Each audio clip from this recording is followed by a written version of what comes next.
Olá pessoal, tudo bem? Boa noite. Eu espero que vocês estejam muito bem. Aqui é o professor Wesley e hoje eu vim aqui para a gente fazer uma recapitulação da aula passada, né? Em decorrência aí de alguns probleminhas técnicos em relação à plataforma Teams, a nossa aula acabou que não acontecendo da maneira que deveria acontecer.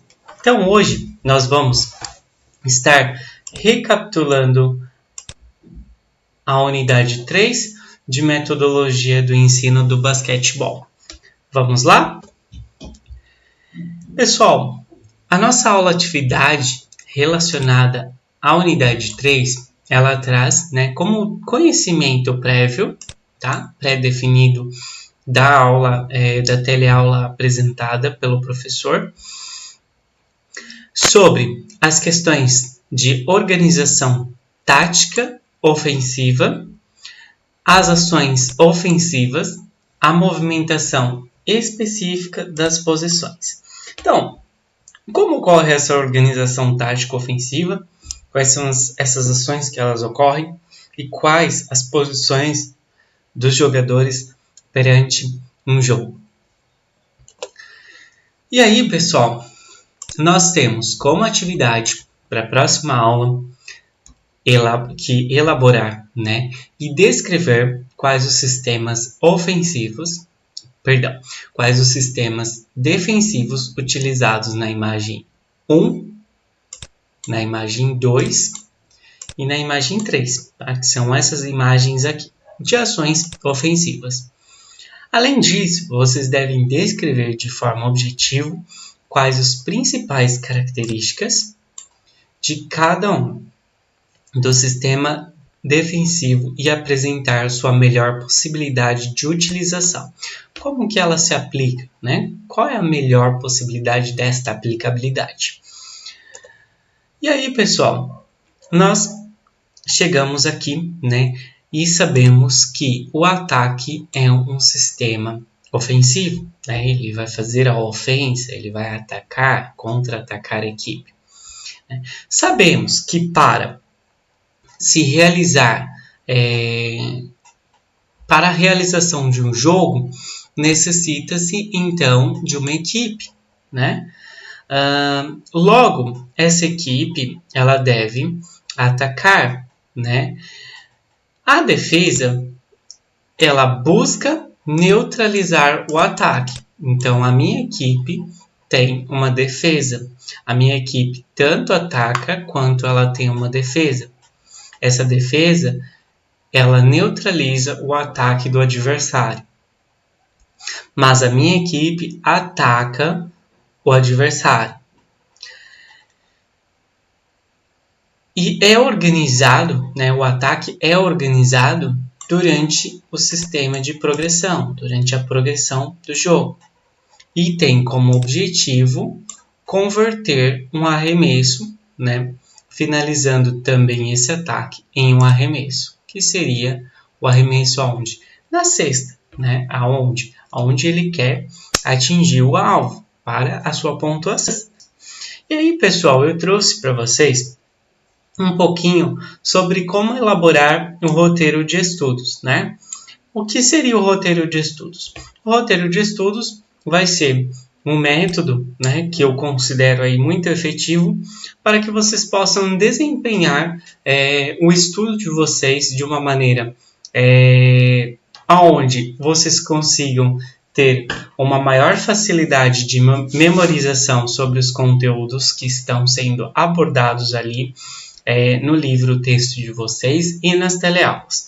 Então, pessoal, eu trouxe um pouquinho sobre a roteirização de elaboração do estudo de vocês. E aí, nós temos algumas perguntas, O que é, Como é e para que serve, Para quê? Eu tenho um roteiro de estudos pela qual eu tenho que levar em consideração essas perguntas. O que é, como é e para que serve? Como assim, professor? O roteiro de estudos, eu trouxe aqui, por exemplo, um roteiro de estudos, da disciplina de recreação, não é do curso de vocês, eu trouxe alguns aleatórios, mas para que vocês possam entender. Então, nós temos aqui a questão 1, né? Então, eu tenho a descrição da questão, né? Eu tenho, né, uma outra descrição, né, do que seria verdadeiro ou falso, né, para fazer um verdadeiro ou falso, e em seguida eu tenho as alternativas, né, para preenchimento.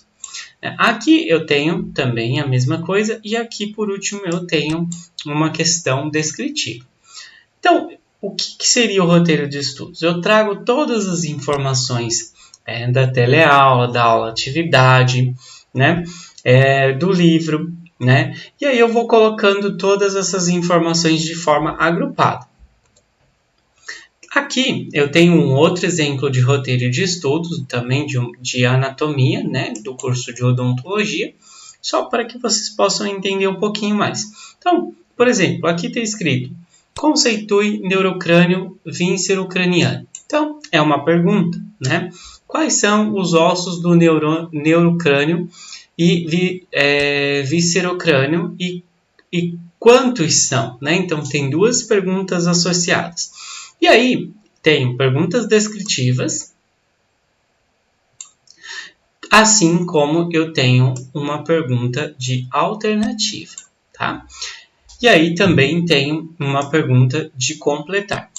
E muitas das perguntas do livro de vocês traz esse sequenciamento, verdadeiro ou falso, alternativo e de complete.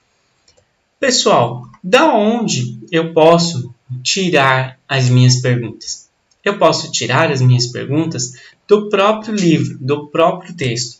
Então, por exemplo, aqui, né, eu tenho uma descrição. Inicialmente foram criadas 5 regras básicas. As primeiras abaixo descritas. Então, por exemplo, o texto, né, naturalmente já tem uma indagação, né, uma afirmativa. Foram criadas 5 regras básicas que estão aqui. Então, eu tenho a regra número 1, a regra número 2 e a regra número 3.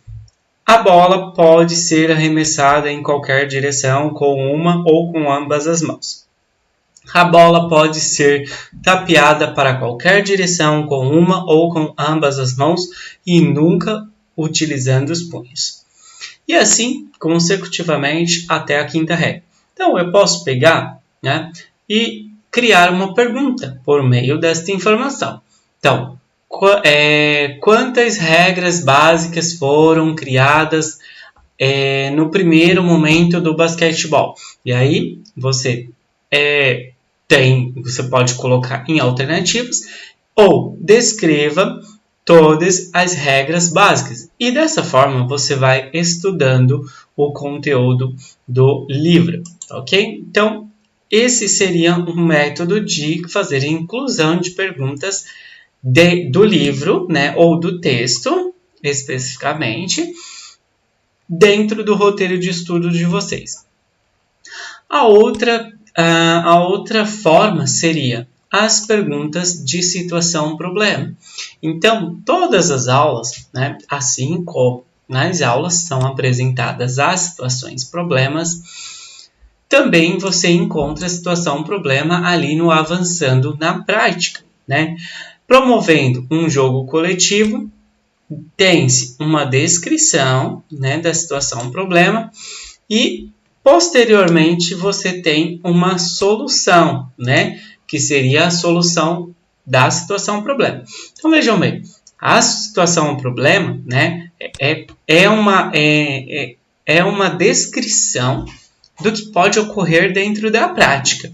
Então, por meio dessa situação-problema, né, que seria algo que ocorre ali na prática, você consegue ali ter uma resolução dessa situação-problema. E isso ajuda vocês a fortalecerem o conhecimento prévio da disciplina. O outro seria o faça valer a pena, que são as questões que estão lá no finalzinho de cada unidade dos livros de vocês. Então, aqui eu tenho uma questão, né? E, na sequência, eu tenho as alternativas.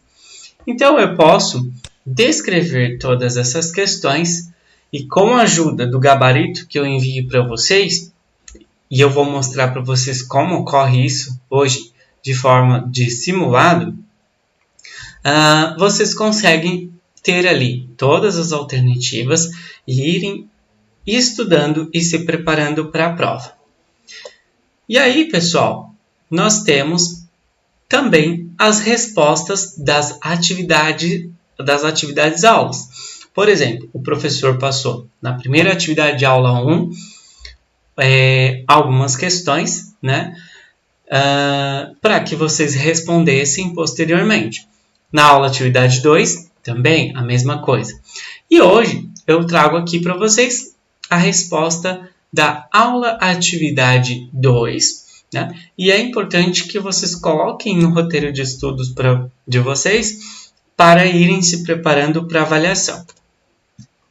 Então, a nossa aula atividade trazia muito a questão do elabore, né? Sobre o sistema defensivo. Então, ele pediu, né, que fosse descrito, então, quais seriam os sistemas defensivos utilizados na imagem 1, 2 e 3, e para que se descrevesse de forma objetiva quais as principais características de cada um desses sistemas ofensivos, apresentando de uma melhor possibilidade em utilização. Então, quais seriam eles e descrever a melhor utilização desses sistemas defensivos, certo? E aí a resposta seria o seguinte, né? Na imagem 1, nós temos o sistema defensivo individual com flutuação, né? Então, cada jogador, né, fazendo ali a sua defesa de forma individual, né, e sem nenhuma tática empregada. A imagem 2, nós temos aqui, né, um sistema defensivo por zona 2, 3. Então, nós temos 2 jogadores aqui no garrafão, né, e 3 jogadores embaixo, né? Esse seria o sistema por zona 2, 3. Né? Então, está demarcado por uma zona, né, por uma área ali da quadra. E a imagem 3, nós temos aí o sistema defensivo misto box-on, né? Então, também foi falado ali na aula sobre o sistema misto box-on. E aí, pessoal, na descrição, o que eu posso desenvolver, né? A primeira imagem, então, fala sobre o sistema defensivo individual de flutuação, onde, nesse sistema, os atacantes do lado da bola são marcados de forma mais próxima, né, enquanto o atacante do lado da ajuda são marcados de forma mais distante. Esse sistema é bem utilizado contra equipes que possuem atacantes com grandes habilidades para a infiltração e definição próxima à cesta, pois há um maior auxílio dos defensores do lado da ajuda. Já o sistema defensivo por zona 2-3, nesse sistema são posicionados 2 defensores na primeira linha, na parte superior do garrafão, e 3 defensores na segunda linha, próximo à cesta, na parte de baixo, que se movimentam de acordo com o posicionamento da bola. Esse sistema é bem utilizado contra equipes que possuem jogadores muito eficientes próximos à cesta, dificultando então a sua ação e favorecendo a obtenção do rebote defensivo, né? Captar a bola novamente. E o sistema defensivo misto box-on.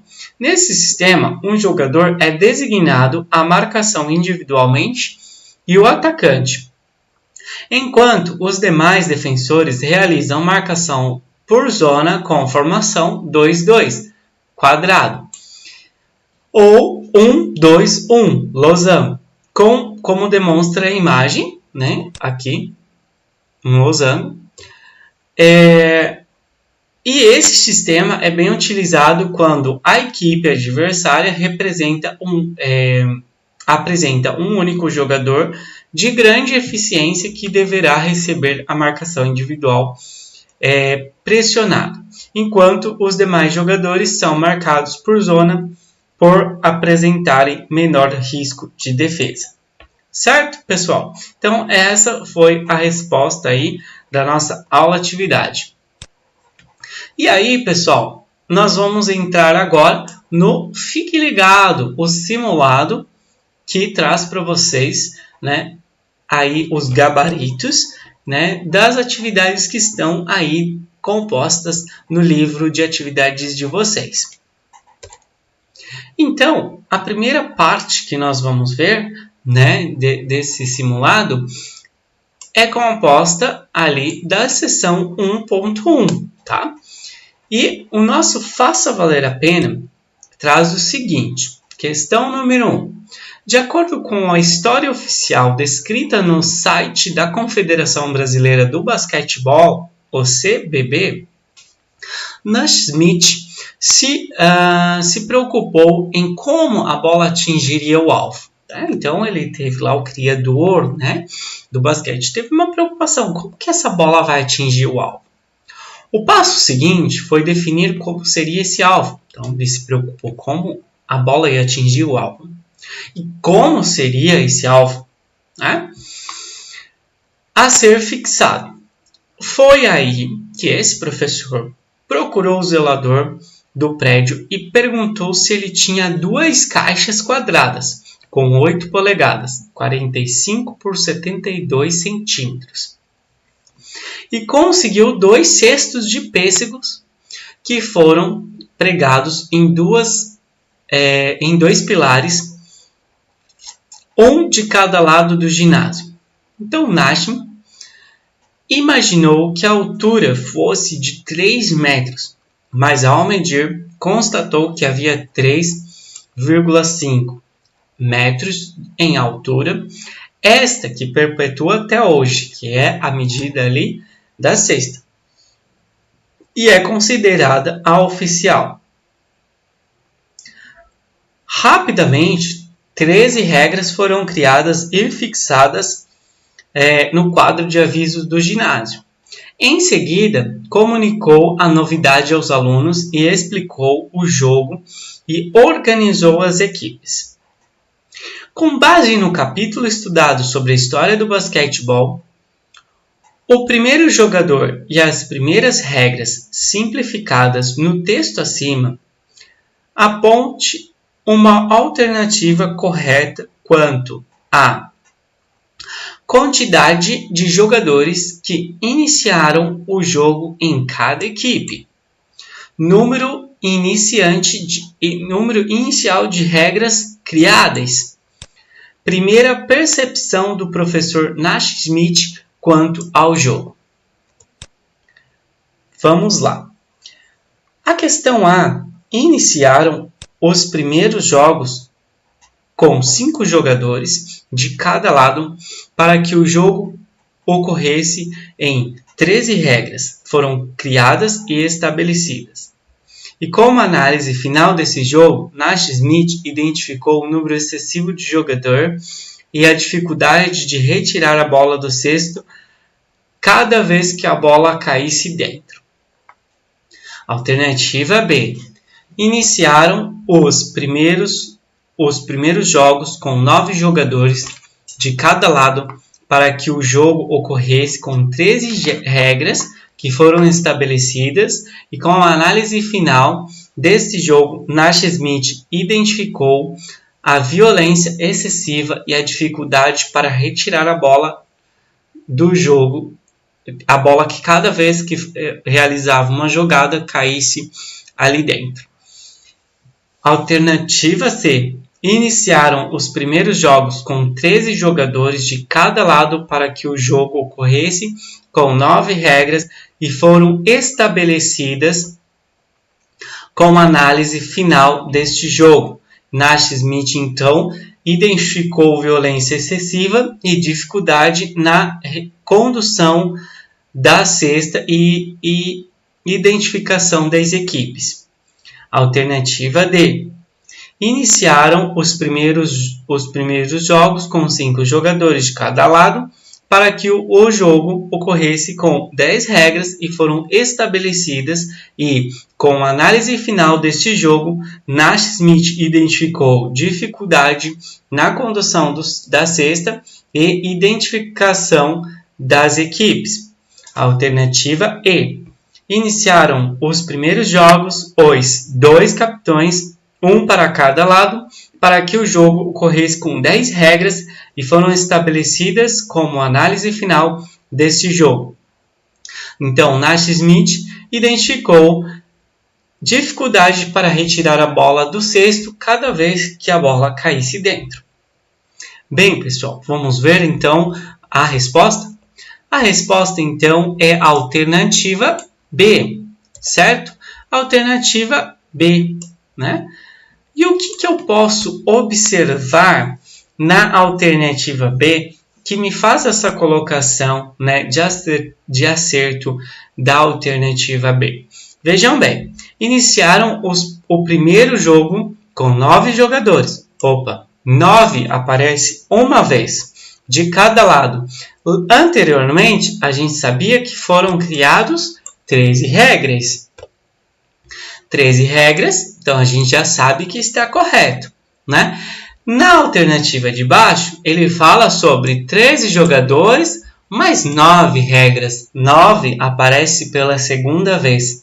Então, faz-se uma dedução que 9 seria o número de jogador e 13 o número de regras, certo? Então, a alternativa correta é a alternativa B.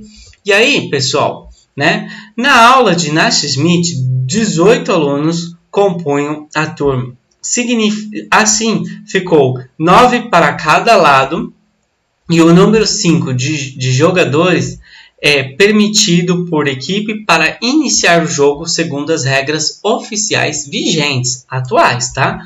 O número de regras criado por Naismith foi iniciado com 5, mas devido à necessidade de controlar o jogo, 8 regras foram adicionadas, totalizando um total aí de 13. A primeira percepção do professor Naismith quanto ao jogo foi a violência, né? O jogo se tornava muito violento pela quantidade de jogadores. Mas também percebeu a dificuldade de retirar a bola do cesto de pêssego cada vez que a bola caísse dentro. E por isso pediu para cortar o fundo, e esse fato também atrapalhava a dinâmica do jogo, tornando ele um jogo mais lento. E se pensarmos o que o basquetebol foi criado por conta do inverno, né, porque era um jogo de inverno, a espera para a retirada da bola do cesto de pêssego dificultava em manter o aquecimento corporal aí dos atletas. Então, essa é a resposta, né, da alternativa A, da questão número 1. A segunda alternativa, ela vem aqui compondo um complete. Vejam bem, conta a história que o doutor alemão Ludwig criou em 1945 no Hospital de Stuttgart o primeiro programa esportivo em cadeira de roda. Ludwig tinha como objetivo minimizar o tédio e maximizar a autoestima e fortalecer os membros superiores para que os isolados pudessem retornar às suas vidas sociais melhor preparados. O programa criado surtiu um efeito, pois em 1960, em conjunto com o Comitê Olímpico Italiano, né, foi criado o primeiro evento, né, o jogo de Stuck Mandeville, posteriormente chamado de Olimpíadas para os paraplégicos ou Paralympic, para os atletas com deficiências físicas. Entretanto, os critérios foram adotados para que as pessoas com dificuldade de tipos diferentes, de diferenças físicas, dentre elas sequelas de poliomielite, amputação, pudessem praticar o basquetebol, garantindo, portanto, a inclusão desses atletas, bastando apenas não ultrapassar a pontuação permitida, ou seja, 14 pontos. Complete as lacunas com o esclarecimento da CBCC, né? Sobre a participação dos atletas em competição de basquetebol em cadeiras de roda. Conforme os dados do Comitê Paralímpico Brasileiro, o CPB, A dos atletas era realizado de acordo com físico-motor e segue uma de 1, 2, 3, 4 e 5 para o caso de limítrofe, ou seja, que apresentam de maneira E aí, a questão pede isso, né? E ela traz aqui, né? Alternativa A, classificação, comprometimento, escala, qualidades, classe, deficiência e pontuação. E assim sucessivamente, né?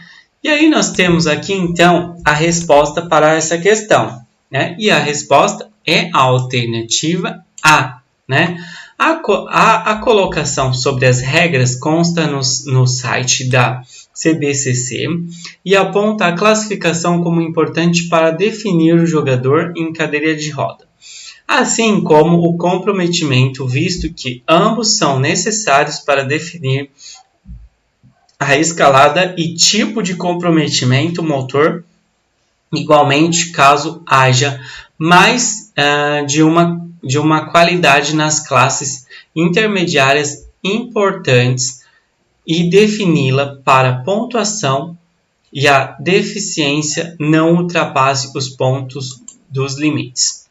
E aí, pessoal, nós temos então aqui a questão, né, que foi abordada e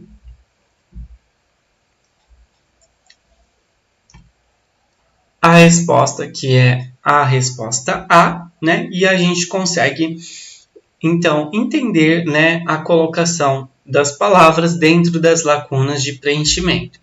Então, conforme os dados do Comitê Paralímpico Brasileiro, CPB, a classificação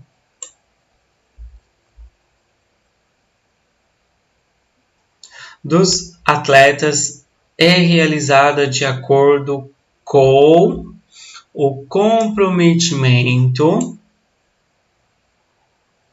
físico-motor e segue uma escala de 1, 2, 3, 4 e 5. Na verdade, deveria ser assim, tá? Para o caso de limítrofes, ou seja, que apresentam uma qualidade de mais de uma classe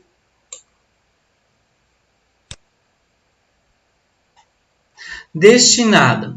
Criou-se a classe intermediária 1, 5, 2, 5 e 3, 5, assim quanto a maior deficiência, menor a classe, e então não pôde ultrapassar 14 pontos, tornando o jogo de cadeiras de rodas bem liberal, na qual todos têm a chance de participar, bastando apenas não ultrapassar a pontuação permitida.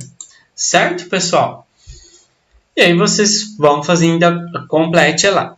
E é importante que vocês, ao pegar os gabaritos, preencham essas informações no complete de vocês para realizar a memorização em relação à pergunta abordada.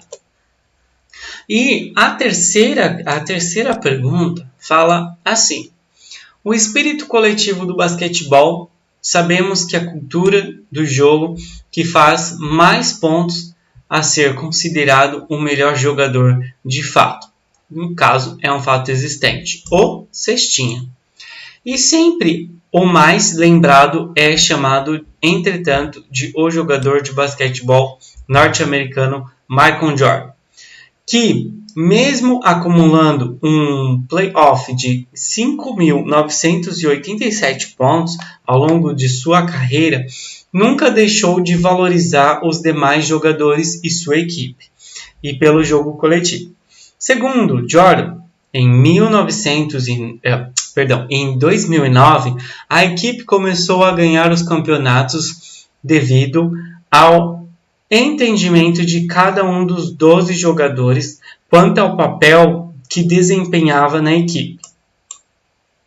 De acordo com Gonzalez e Pedro, em 2012, quais são os valores necessários para a convivência em sociedade presente na prática esportiva coletiva? E aí nós temos as alternativas. Letra A, a compreensão, a aceitação e a inclusão. Letra B, o entendimento, a obediência e a inserção. Letra C, o entendimento, o respeito e a incorporação. Letra D, a tolerância, a aceitação e a inserção. Letra E, a tolerância, o respeito e a inclusão. E aí, pensando nas alternativas, nós temos então a alternativa E, certo? Que é a tolerância, o respeito e a inclusão. Ser tolerante, respeitar os colegas da equipe e a inclusão. E aí, pessoal, né? No comentário da questão da alternativa, né? Gonzalez e Pedro, em 2002, aponta o valor como a tolerância, visto que é um valor que promove a aceitação das diferenças e o respeito ao próximo, colocando na prática esportiva do adversário, dos árbitros, técnicos e outros. Igualmente, quando promove esses valores, e a inclusão pode ser realizada e aceita naturalmente. Então, esse aí seria o comentário da alternativa da questão 3, alternativa E. Muito bem, pessoal. Então, eu trouxe aqui uma explanação geral de como vocês devem aí criar essa roteirização. Estarei, então, enviando para vocês os gabaritos. Preencham todas as questões, estudem e não esqueçam de completar, né, o que for para completar, o que é verdadeiro ou falso. Analisem bem as questões, tá ok? A interpretação ela é muito importante no momento de realizar a avaliação de vocês. Espero que eu tenha contribuído um pouquinho mais para o processo de ensino e aprendizado de vocês. E a gente se vê na próxima aula, tá ok? Brigadão!